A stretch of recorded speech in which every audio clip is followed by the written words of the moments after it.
Je voulais vous présenter deux projets, des méthodes de lutte à moindre impact contre les plantes nuisibles dans la culture du bleu anin, donc des méthodes de lutte contre trois mauvaises herbes qu'on a ciblées, et aussi l'aménagement d'une bleuetière avec des méthodes alternatives à l'hexazinate. Ça, c'est vraiment, lors de l'aménagement d'une bleuetière, on a essayé des techniques là, qui n'utilisaient pas l'hexazinate.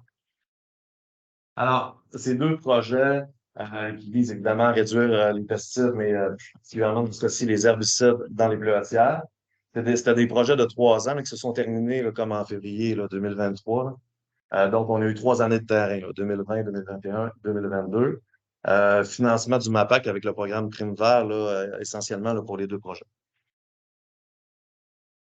Si vous me permettez, on va commencer par le premier, aménagement d'une bleuetière avec des méthodes alternatives à l'hexazinate. L'objectif, c'était quoi? C'est de quantifier l'utilisation de méthodes biologiques et à moindre risque sur la composition végétale, donc sur les espèces végétales présentes dans une bleuetière qui est en aménagement. Puis évidemment, on veut comparer ça aux méthodes, à la méthode conventionnelle, là, qui est l'utilisation d'hexazinate, entre autres. Alors, pour le dispositif, fait qu'en 2020, on a profité de l'aménagement de la BER, là, de la Bibliothèque d'enseignement et de recherche, pour installer un dispositif. On voit ici un schéma du dispositif. C'est un site à fort potentiel bleuet. Puis, dans le fond, chaque traitement, on a fait 3 répétitions, là, fait que c'est un dispositif en bloc complet. Alors, la méthode conventionnelle. On a, tu sais, dans le fond, nous, on a fait si vous voulez, pour la perspective de l'étude, il a fallu un peu remplacer la super éponge. Là. On ne pouvait pas passer une rampe là, de 50 pieds de large là, dans notre dispositif. Fait que ce qu'on a fait, c'est qu'on a fait un traitement de Velpar au printemps, puis on a fait du Roundup, du glyphosate au hockey plus tard dans la saison, là, au mois d'août. Ça pourrait un peu simuler, si vous voulez, la méthode conventionnelle. La méthode à moindre impact, c'est sûr que le Roundup, le glyphosate a une mauvaise presse, mais il y a un IRA puis un IRS, un indice de risque de l'environnement et la santé, est quand même beaucoup plus bas que l'hexazinone.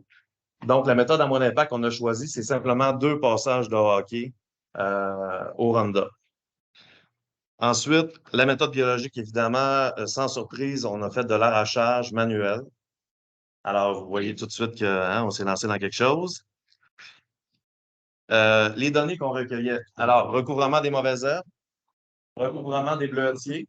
Chaque donnée, chaque donnée était prise environ une fois par mois là, pendant toutes les saisons de croissance. Qu'est-ce qu'on mesurait également? C'est le coût des opérations. Donc, dans le fond, on veut faire une analyse agroéconomique par après pour savoir si est-ce que ces méthodes-là sont viables là, économiquement à grande échelle. Et évidemment, on a fait un traitement statistique des données qui nous a permis de savoir si l'effet des traitements était significatif sur les populations de mauvaises herbes et s'il y avait, il y avait des différences entre les traitements. Alors, si vous me permettez, on va prendre le temps de le regarder parce que ça, c'est vraiment tous les résultats de ce projet-là sont résumés là-dessus. Ça, c'est une compilation des 3 années. J'utilise un code de couleur pour les différents traitements. Noir conventionnel, orange moindre impact, vert biologique, puis blanc, c'est le témoin. Puis dans le fond, les flèches que vous voyez en haut, j'utilise le même code de couleur, ça représente les moments du traitement. Fait comme vous pouvez voir, là, le noir, on a dit que c'était conventionnel. Fait que vous voyez la première flèche à gauche, c'est l'application du Velpar. L'autre flèche, ensuite, c'est le hockey. Moindre impact, les 2 applications de hockey se situaient là. Puis l'arrachage au mois de juillet, ici, en plein milieu. Fait que dans le fond, ce qui est surtout important de savoir, on voit ici, ça c'est le début de la saison, juin, juillet, août, fin de saison. Fait qu'on va surtout regarder l'impact en fin de saison. Pour ceux qui connaissent moins les stats, euh, quand les colonnes ne partagent pas la même lettre, c'est parce que le traitement est différent significativement. Fait que comme on peut voir, tous les traitements ont engendré une différence significative contrairement aux témoins, et de loin. Et comme vous pouvez voir, ils partagent la même lettre, donc les traitements ne sont pas différents entre eux. Donc, on peut dire que statistiquement, ils ont comme le même effet. Un effet qui est similaire. Euh, et c'est ça. Ouais. Alors, comme vous pouvez voir ici, donc, ils sont tous significatifs. On voit dans le témoin, il y avait à peu près 70 de mauvaises herbes. Et sinon, là, le pire, là, entre guillemets, lui qui est un petit peu moins efficace, là, c'est le moindre impact, qui est un petit peu en bas de 20. Sinon, les autres, là, c'est un peu en bas de 10. Je vous les ai mis ici dans l'ordre. Il y avait plus de mauvaises herbes dans le témoin. Il y avait un peu moins dans le moindre impact, un peu moins dans le conventionnel, puis un peu moins dans le biologique. Le bio, il y en avait moins. Oui. Oui. Parce que dans le fond, le traitement biologique, là, le résultat est relatif de l'effort que tu as mis. Ouais. C'est quand on va parler du prix que ça va un peu basculer. Recouvrement en bleuetier, dans le fond, les traitements n'ont pas beaucoup d'impact sur le recouvrement en bleuetier. On voit quand même certaines différences. Dans le fond, lui, que le bleuetier a recognisé le plus les parcelles, c'est vraiment le traitement biologique. Simplement parce qu'on a dû vraiment comme baisser la compétition sur le bleuetier.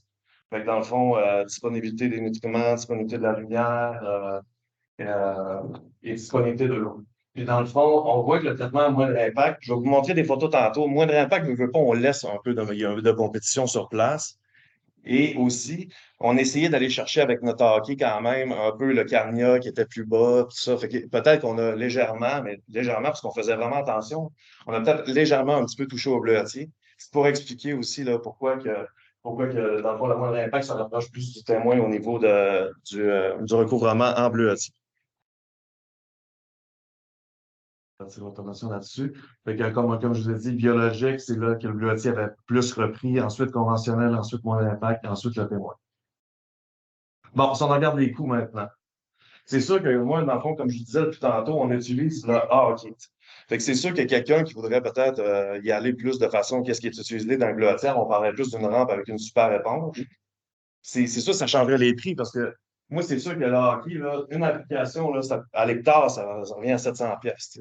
Fait qu'au final, le traitement conventionnel a revenu environ à 900 $, 1 500 environ pour moindre impact, puis 8 300 $ pour arracher au même, tu sais, dans le fond, l'effort, là, ce type d'effort-là, avec le recouvrement qu'on avait, puis les mauvaises herbes qu'on avait, nous a coûté 1 300 pièces. Pourquoi je viens de dire ça? Parce que je vais vous présenter dans l'autre projet, c'est pas vraiment cher à arracher pour 8 300 pièces l'hectare. Ça peut être vraiment pire que ça. Mais on était vraiment, nous autres, dans une bleuetière en aménagement, dans lequel, tu sais, les mauvaises herbes n'avaient pas encore trop pris le dessus. Fait qu'on a, tu sais, l'arrachage était aisé. Ça dépendait aussi des mauvaises herbes qui étaient en place. Je vous gâche un punch tout de suite. On n'avait pas d'un tapis de 4 temps en terre. Parce que c'est sûr que ça, sinon, ça aurait grandement influencé le prix que vous voyez là. C'est quoi le tarif horaire que tu as mis pour l'arrachage? Pour ceux qui arrachent, tu mets quel prix à l'heure? Il faudrait que je te le ressorte. Je pourrais te le ressortir. Ça a été calculé par le GMA, dans le fond. Là. Fait que c'est des valeurs index là, qu'ils utilisent. Là. Donc, si on essaie de tirer une conclusion de ça, l'arrachage manuel, comme je vous l'ai montré, c'est la technique la plus efficace, mais de loin la plus coûteuse. Dans le fond, si tu veux utiliser cette méthode-là, il n'y a pas le choix. Il faut qu'elle soit utilisée dans une réflexion, dans une réflexion de lutte intégrée, possiblement jumelée avec d'autres techniques pour pouvoir être rentable. Dans le fond, certaines mauvaises herbes sont clairement plus faciles et plus rentables à arracher.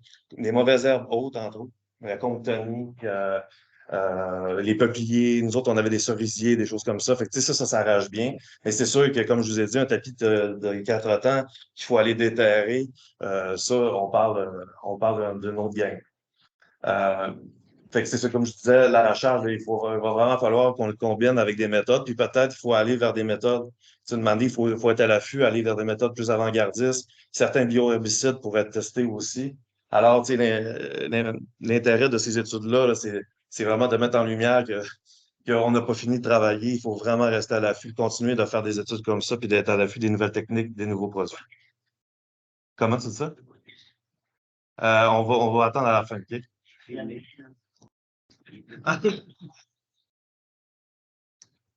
Pour le hockey, vraiment les traitements qu'on a fait, le moindre impact là, avec un hockey, on l'a vu au niveau des prix, ça commence à être raisonnable à l'utiliser à moyenne ou à grande échelle.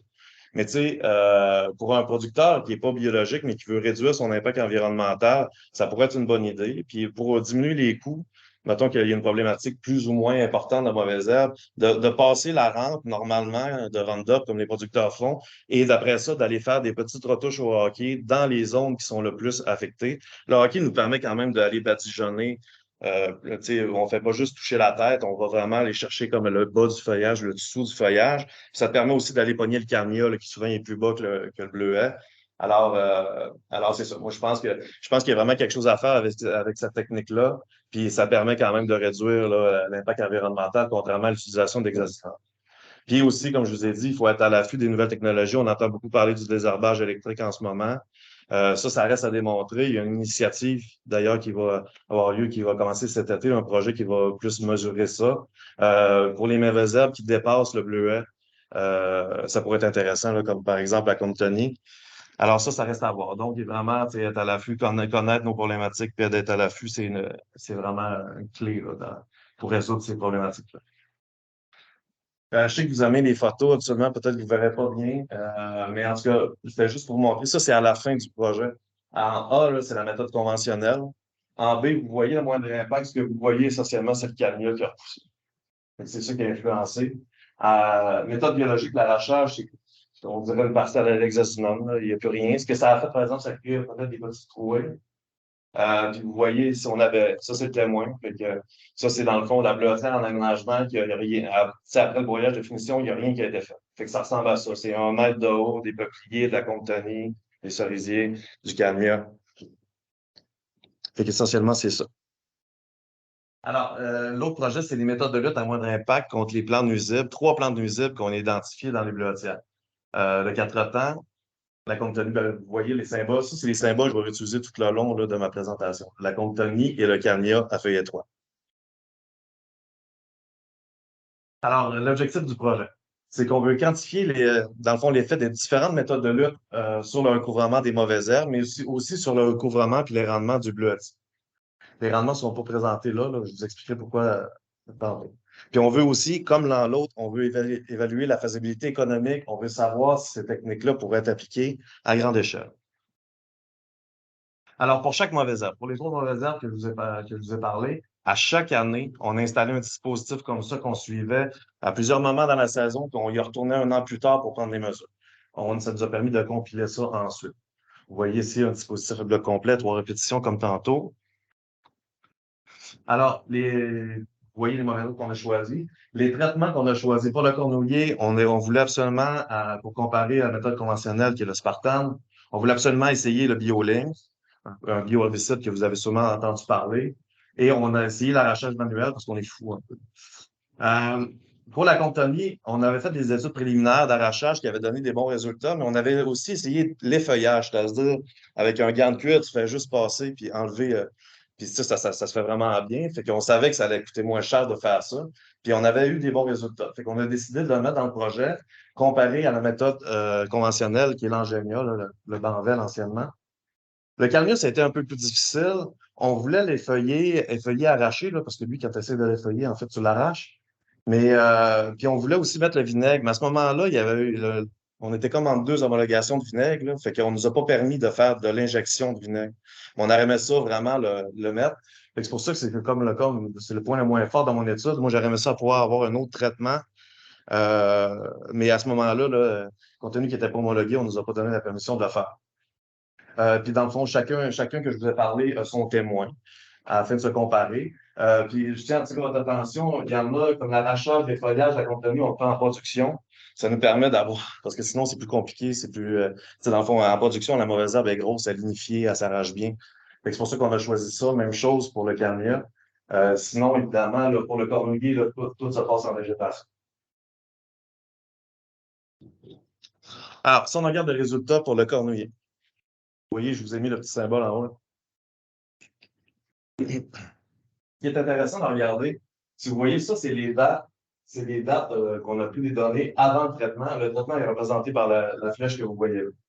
Fait qu'on voit bien que pour l'arrachage, après le traitement, il y a, tu sais, le pourcentage de mauvaises herbes, il baisse grandement, puis en noir, c'est le témoin.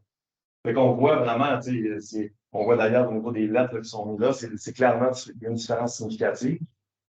La différence significative se maintient jusqu'à la fin de la saison. Le problème, c'est 1 an plus tard. Comme vous pouvez voir au niveau des lettres, c'est plus différent significativement rendu là. Puis donc, le pourcentage de mauvaises herbes a tendance, autrement dit, le catatan recolonise très rapidement les parcelles d'études. Ce qui est dommage parce qu'on a fait quand même beaucoup d'efforts pour arracher ça. On va parler quand tantôt, on va parler des coûts, vous allez mettre ça en perspective, puis compte tenu de l'effet mitigé de ça, ben, ça en dit long sur est-ce qu'on peut utiliser cette technique-là à grande échelle? J'avais-tu des petites flèches? Non, c'est bon. OK. Pour le BioLink, 2 traitements. Le premier traitement qu'on fait, mi-juin, là, le bleuet n'est pas encore vraiment sorti. Puis quand on fait le deuxième traitement, 2 semaines et demie plus tard environ, là, souvent, le bleuet il a commencé un peu à sortir. On n'a comme pas le choix, là, parce que tu sais, le 4 temps, il sort graduellement, lui, dans la saison. Fait qu'au début, là, quand on est passé, le bleuet n'était pas sorti. Le 4 temps, il était entre le 45 degrés ouvert puis complètement ouvert. Puis quand on est repassé la deuxième fois, là, il était entièrement ouvert, mais le bleuet il avait émergé.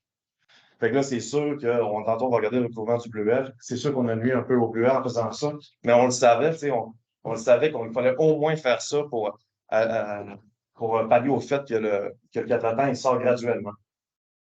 Alors, on voit qu'après le traitement, ben, c'est sûr que, tu sais, on se trouve avoir maintenu très bas le niveau du 4 temps. Mais tu sais, techniquement, ça, vous ne le voyez pas parce que c'est une compilation de 3 années.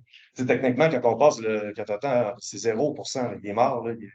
En fait, ça tue toutes les parties végétales qui sortent du sol.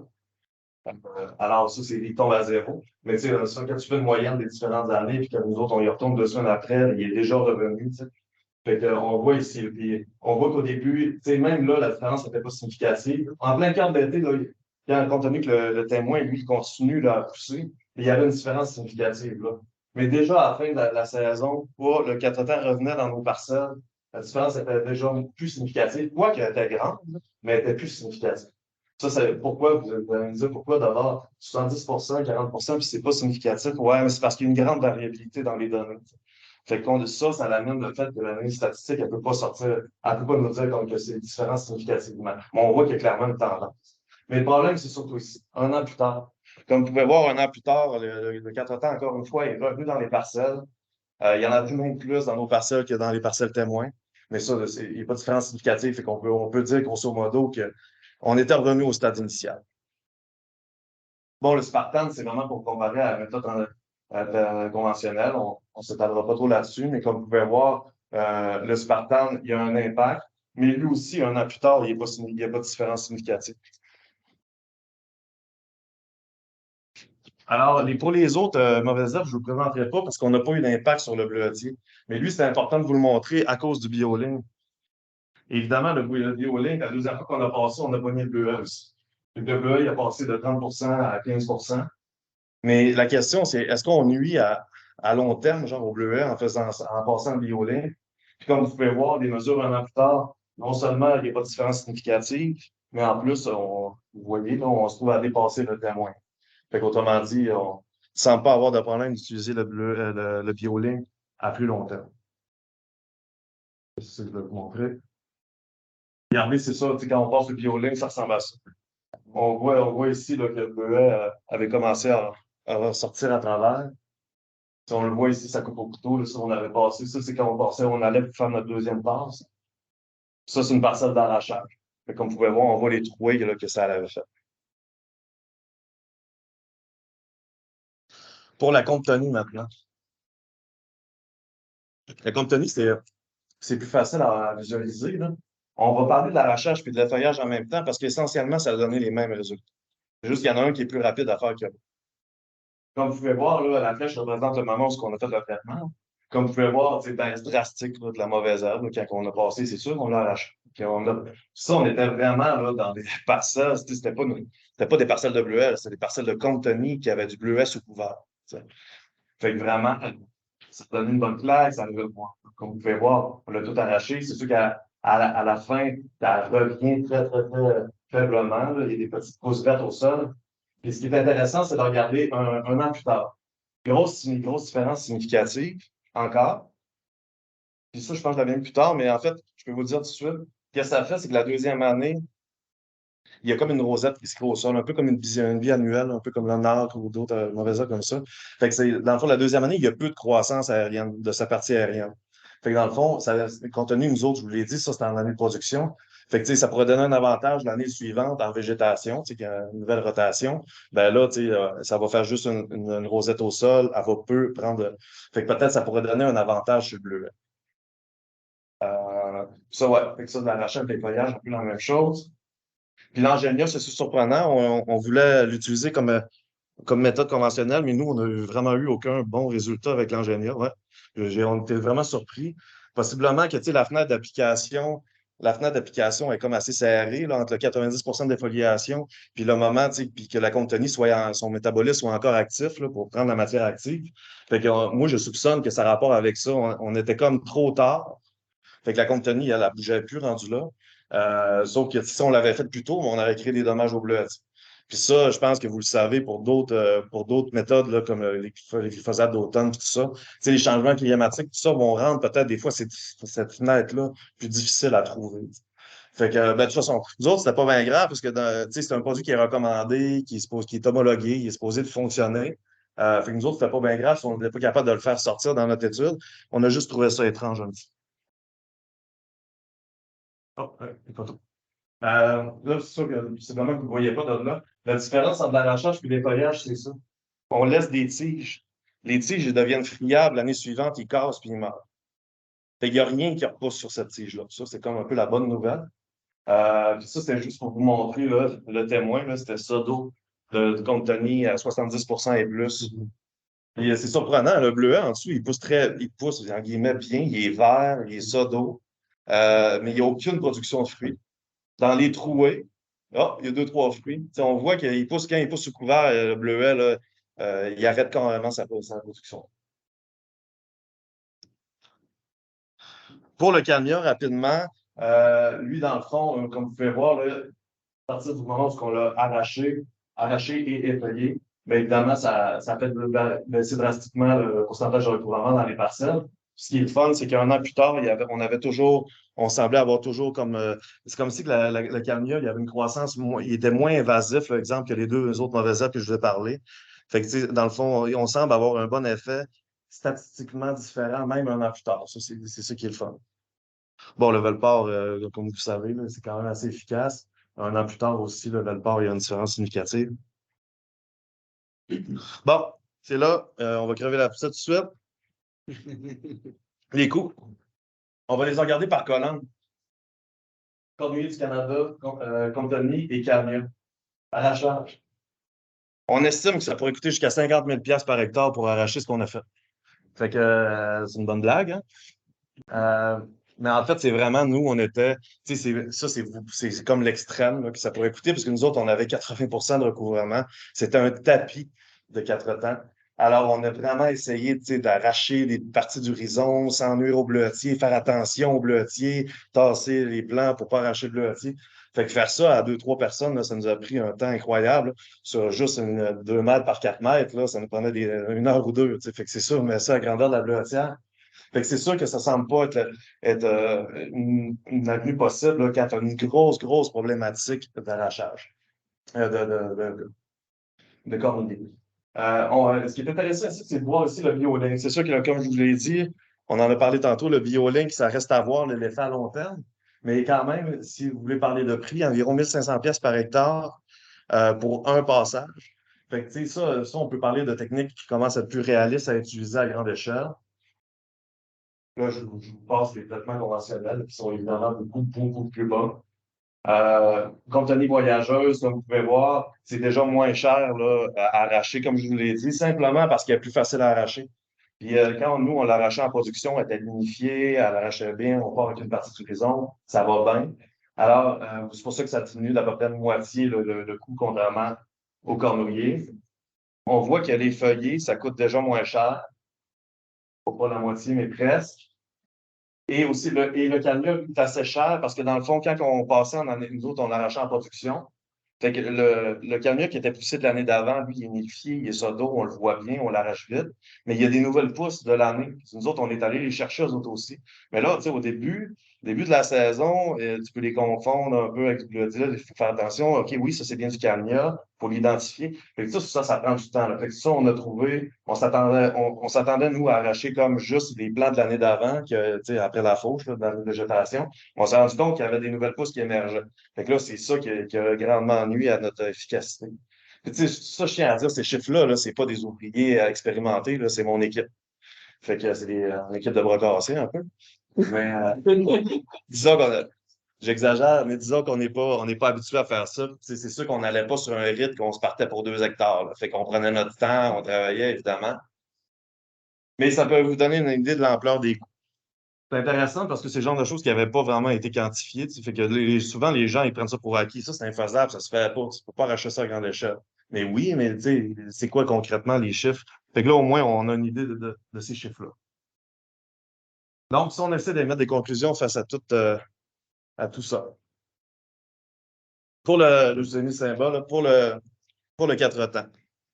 C'est sûr que qu'est-ce que ça nous a montré? Je pense que personne ne va être surpris d'entendre ça. La forte résilience du cornouiller versus toutes les techniques qu'on essaye.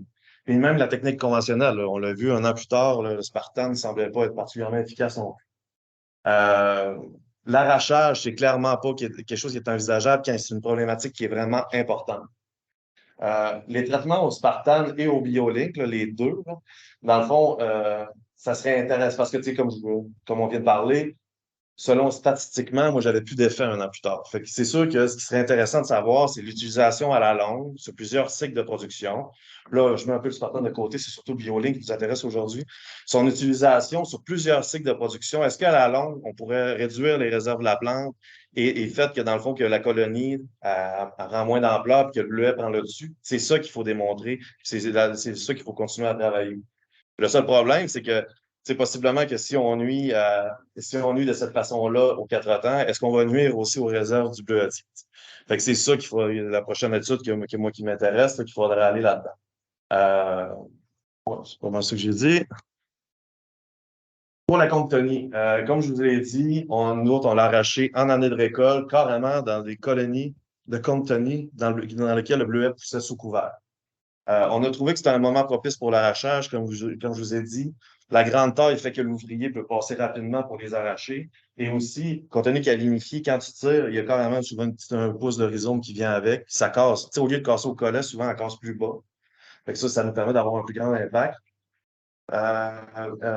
Ouais, c'est ça. Comme je vous ai dit, en deuxième année, souvent, on dirait que ça pourrait nous donner une longueur d'avance parce que la deuxième année, il y a peu de croissance en hauteur au niveau de la comptonie. Une fois qu'elle a été arrachée, elle fait plus comme une rosette au sol. Alors c'est ça. Ça peut être intéressant.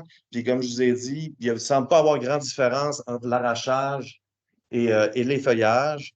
Tu sais, là, sur le coup, là, au début, on se disait, ouais, mais là, on laisse des tiges sèches. Fait que là, ça peut influencer la production. Ben, tu sais, quand on y pense, l'année prochaine, on fauche. Fait que, ben, on dirait que la seule chose qui aurait pu ça aurait pu nuire à la récolte, là, ça aurait pu pogner dans le peigne. Mais au final, compte tenu que l'année suivante, c'est l'année de végétation, ben, nous autres, on ne voit pas vraiment de problème au fait qu'on a laissé des tiges mortes sur place.